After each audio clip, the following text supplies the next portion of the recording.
In this video, I want to talk about how neurotransmitter is removed from the synapse. In other videos, we've talked about how action potentials travel down axons, and the information that's contained in action potentials is really contained in the frequency of action potential firing and the duration of a train of action potentials. And when the action potential reaches the axon terminal at the end of the axon, neurotransmitter is released into the synaptic cleft to bind to neurotransmitter receptors on the target cell. But if a neuron is firing action potentials very frequently, if there are large numbers of action potentials reaching the axon terminal, then the rate of neurotransmitter release into the synapse may exceed the rate that neurotransmitter can just passively diffuse out of the synapse. So that diffusion is the first method by which neurotransmitter can be removed from a synapse, diffusion.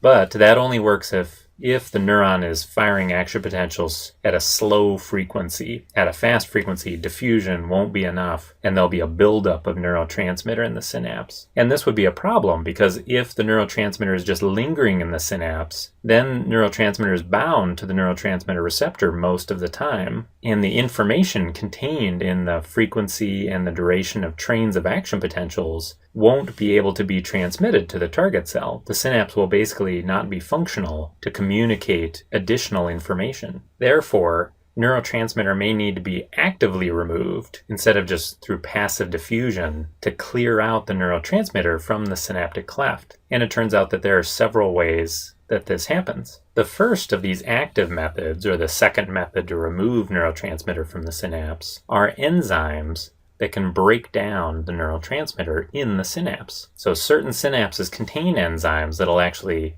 break down the neurotransmitter into its component parts, which are no longer able to stimulate the neurotransmitter receptor. So they're removing active neurotransmitter from the synapse. The next active method is that some presynaptic membranes contain special pumps, special active transport channels that actively pump back in the neurotransmitter into the axon terminal, where it's often recycled to be used for a subsequent round of neurotransmission by being released back into the synapse. So these pumps are called reuptake pumps. Reuptake pumps because they take the neurotransmitter back into the axon terminal where it came from in the first place. And by doing so, they remove the neurotransmitter from the synaptic cleft. Another big method of actively removing neurotransmitter from the synapse is by astrocyte end feet.